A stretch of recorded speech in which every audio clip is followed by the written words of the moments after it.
नमस्कार दोस्तों, मेरा नाम शुभम रहा है और आप लोग देख रहे हैं ज्ञानी चैनल। दोस्तों, आज हम लोग बात करेंगे एडिमा के बारे में कि एडिमा ये क्या होता क्या क्या है, ये इसके कॉजेस क्या हैं, इसके सिम्टम्स क्या हैं, इसके प्रिवेंशन क्या हो सकते हैं, इसके ट्रीटमेंट में हम क्या दे सकते हैं, सब कुछ बात करेंगे दोस्तों इस वीडियो में एडिमा के बारे में। तो लास्ट तक दोस्तों मेरे साथ बने रहिएगा। तो स्टार्ट करते हैं आज का वीडियो। देखिए, एडिमा क्या होता है। एडिमा एक तरीके की ये होता है जो हमारे बॉडीज के टिश्यू में क्या होता है, फ्लूइड इकट्ठा हो जाता है, तो उसे ही हम लोग एडिमा कहते हैं। मेनली क्या होता है, जो एडिमा होता है जो हमारे आर्म्स में, पैरों में, हाथों में, इन जगहों पे ज़्यादा इकट्ठा हो जाता है। वैसे तो ये पूरे बॉडी में हो जाता है, लेकिन सबसे ज़्यादा इन्हीं जगहों पे हो जाता है, जैसे कि आप लोग इमेज में देख पा रहे होंगे कि कहाँ पे हो पा रहा है। तो दोस्तों, अब हम लोग बात कर लेते हैं कि इसके सिम्टम्स क्या हैं, कैसे हमें पता लगेगा कि किसी को एडिमा है। एडिमा में क्या होता है, हाथों में, पैरों में या उंगलियों में या पैर में उंगलियों में, इनमें क्या हो जाता है ना, एक तरीके फ्लूइड, मतलब क्या कह सकते हैं, फ्लूइड इकट्ठा हो जाता है। और ये एक तरीके का ना एकदम साइनी फील होता है, एकदम क्या बोलते हैं, एकदम साइनी, एकदम साइन करता है वो एरिया। और इसमें एक चीज़ सबसे मेनली क्या होती है, जैसे जिस भी पार्ट में आपको एडिमा हुआ है, फ्लूइड इकट्ठा हो गया, यहाँ भर गया है जो भी फ्लूइड, वहाँ पे क्या है, अगर आप देर तक दबा के रखते हैं तो दबाने के बाद क्या हो जाता है, वहाँ एक डिम्पल आ जाता है, एक गड्ढा आ जाता है कुछ देर के लिए। तो इससे पता चल जाता है कि उस पेशेंट को क्या है, एडिमा की दिक्कत है। अब दोस्तों बात करते हैं इसके कॉजेस की, कारण कि ये एडिमा होता क्यों है। मेनली एडिमा होता क्यों है कि जितने भी जो हमारी वेन्स होती हैं, उनकी जो कैपिलरीज होती हैं, वो जब लीक करती हैं और वहाँ से फ्लूइड क्या हो जाता है, इकट्ठा हो जाता है हमारे टिश्यूज में, तो तभी क्या होता है, ये एडिमा हो जाता है ह्यूमंस में। तो दोस्तों देखिए, एडिमा एक तरीके का ये कोई बीमारी नहीं होती, ये एक तरीके का सिम्टम्स होते हैं। एडिमा एक तरीके का सिम्टम है, ये कोई बीमारी नहीं है, कोई डिजीज नहीं है एडिमा। इसमें जानने वाली बात ये है ना दोस्तों कि जैसे एडिमा अगर किसी पेशेंट को हुआ है तो वहाँ पे या जैसे जो नॉर्मल एडिमा होता है वो तो अपने आप ठीक हो जाता है, एक आध मेडिकेशन लेके चीज़ें सही हो जाती हैं। लेकिन एडिमा होने से क्या होता है ना कि बहुत सारे हमें एक तरीके का ये सिम्टम साइन होता है, एक तरीके का साइन दिखाता है कि आपको कोई एक बड़ी दिक्कत आपकी बॉडी में बन रही है। जैसे कौन कौन सी ऐसी बड़ी दिक्कतें हो सकती हैं, सबसे पहले हम लोग जानते हैं होता है कंजेस्टिव हार्ट फेलियर।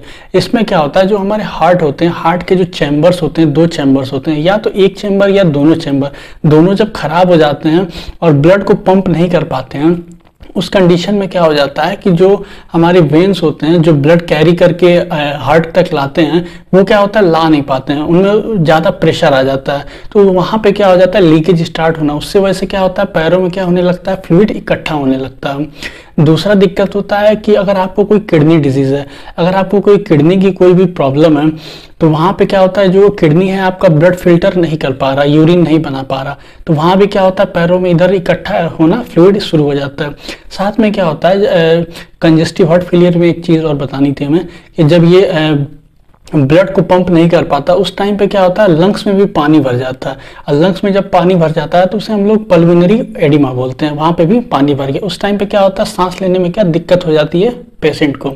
अब एक तीसरा कंडीशन क्या हो जाता है, साइरोसिस। साइरोसिस का मतलब क्या होता है, जो हमारा जो लीवर है उसमें कोई प्रॉब्लम है, वो डैमेज हो गया है, वो खराब हो रहा है। तो उस कंडीशन में भी क्या होता है, जैसे जो हमारी ब्लड है वेंस के थ्रू आती है, वेंस के थ्रू वो इंटेस्टाइन के थ्रू आपके लीवर तक जाती है, लेकिन लीवर के दिक्कत में होने के कारण वहाँ पे ब्लड क्या होता है, पहुँच नहीं पाता। उस टाइम पे ब्लड में क्या प्रेशर हो जाता है, आपके वेंस में बहुत ज़्यादा प्रेशर आ जाता है। उस वजह से भी क्या होता है कि आपको पैरों में क्या हो जाता है कि सूजन की समस्या आ जाती है। अब दोस्तों आगे बात कर लेते हैं। इसमें ये होता है ना कि आप अगर सोडियम सोडियम का अगर आप हद से ज़्यादा आप लोग उपयोग करते हैं सोडियम का, तो उस कंडीशन में भी क्या हो जाता है ना कि ये दिक्कतें आ जाती हैं सोडियम के ज़्यादा उपयोग करने से। इसीलिए हम लोग क्या कहा जाता है कि जो भी सॉल्ट फूड है उसको आप क्या करिए, कम से कम उसका यूज़ कीजिए, मतलब खाने में मतलब उसको कम खाइए। ऐसा देखिए होता क्यों है, मेनली सोडियम को हम लोग कहा क्यों जाता है। देखिए, सोडियम एक तरीके का बॉडी में रिक्वायर्ड क्वांटिटी, मतलब चाहिए होता है, एक तरीके से ज़रूरी होता है, जो एक बॉडी को एक दिन में करीब 1500 से 22 से 2300 मिलीग्राम तक क्या होता है, चाहिए होता है सोडियम को बॉडी में एक दिन का, मतलब ये रिक्वायर्ड क्वांटिटी है। लेकिन क्या होता है, लोग इसको ज़्यादा खाते हैं, सोडियम जो साल्टी फूड होते हैं उसका ज़्यादा प्रयोग करते हैं, नमक ज़्यादा खाते हैं। नमक क्या होता है, नमक एक तरीके का सोडियम का बहुत ही ज़्यादा एक रिच क्या कह सकते हैं, रिच फूड है, मतलब एक तरीके का उसमें सबसे ज़्यादा सोडियम पाया जाता है। तो इसमें क्या हो जाता है ना, अब पानी हम लोग कम पीते हैं, क्योंकि अगर हम पानी कम पिएंगे तो उस कंडीशन में भी क्या हो जाता है कि पानी कम पीते हैं तो सोडियम क्या होता है बॉडी में ज़्यादा हो जाता है। तो उस कंडीशन में सोडियम की वजह से क्या होता है, जो हमारी बॉडी होती है वो वाटर को स्टोर कर लेती है। स्टोर कहाँ कर लेती है, आपके पैरों में, हाथों में स्टोर कर लेती है। तभी क्या जाके वहाँ पे हो जाता है, आपको सूजन आ जाती है। साथ में क्या हो जाता है, तो फिर दिक्कत आ जाती है। इसलिए हम लोग को क्या, ये सॉल्टी फूड को क्या करना, कम से कम खाना चाहिए।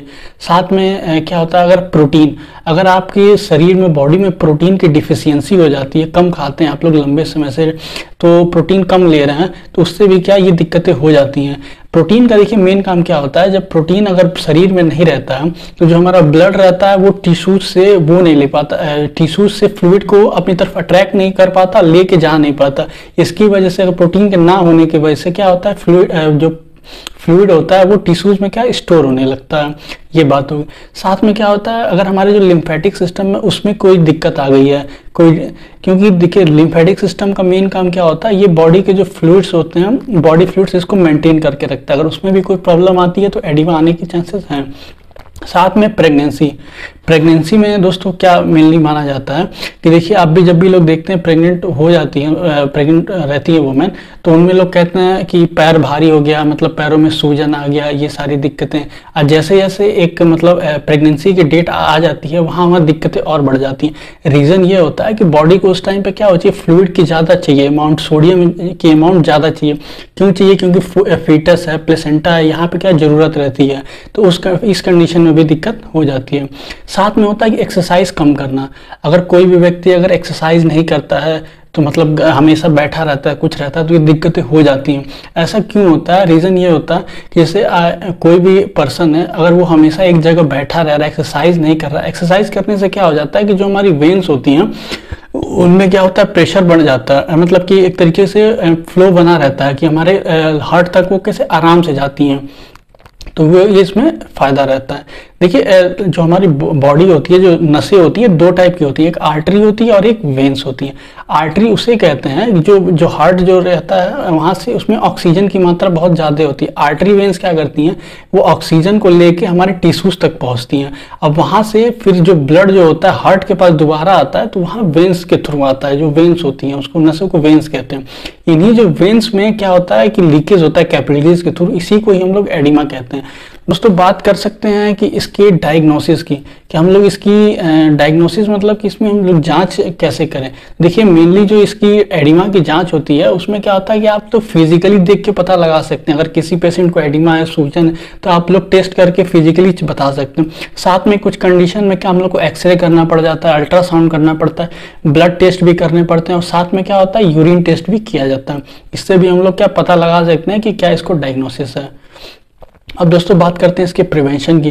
प्रिवेंशन में, बचाव में हम क्या क्या कर सकते हैं। तो बचाव के लिए हम लोग कह सकते हैं, एक तो पहले एक्सरसाइज करें, साथ में हम लोग थोड़ा सा सॉल्ट का उपयोग भी कम करें, और जितने भी क्या नाम है सॉल्टी फूड हैं उनका खाना क्या करें, कम से कम करें। ये हम लोग प्रिवेंशन में कर सकते हैं। कुछ एक्सरसाइजेस हो गए। अब इसकी बात करते हैं कि ट्रीटमेंट में हम लोग क्या क्या दे सकते हैं। देखिए, ट्रीटमेंट जो नॉर्मली अगर माइल्ड एडिमा हुआ है तो उस टाइम पे क्या होता है, वो अपने आप ठीक हो जाता है। साथ में हम लोग क्या कुछ डायरेटिक्स चला जाते हैं, जिसमें कि फ्यूरासेमाइड हम लोग मेनली चला देते हैं, तो उससे क्या आदमी को रिलीफ हो जाता है। लेकिन क्या कुछ कंडीशन में क्या, जैसे कि अब जो एडिमा हुआ है, किसके कॉज, इसका कॉज क्या है, किसकी वजह से ये एडिमा पेशेंट को हो रहा है, तो उस कंडीशन में अगर जो भी दिक्कत है, जैसे हार्ट की प्रॉब्लम है, लंग्स में है, लीवर की प्रॉब्लम है, किडनी, तो हम लोग उस हिसाब से क्या दवा चलाते हैं और फिर जाके क्या हम लोग ठीक करते हैं इसको। तो दोस्तों आज की थी ये सारी वीडियो। मैं आशा करता हूँ आप लोगों को एडिमा के बारे में सब कुछ समझ में आ गया हो। अगर कोई भी इसमें प्रॉब्लम है इस वीडियो में, तो ज़रूर कमेंट बॉक्स में मैसेज कीजिएगा और पूछ सकते हैं हमसे। तो मिलते हैं दोस्तों अगली वीडियो में। धन्यवाद दोस्तों।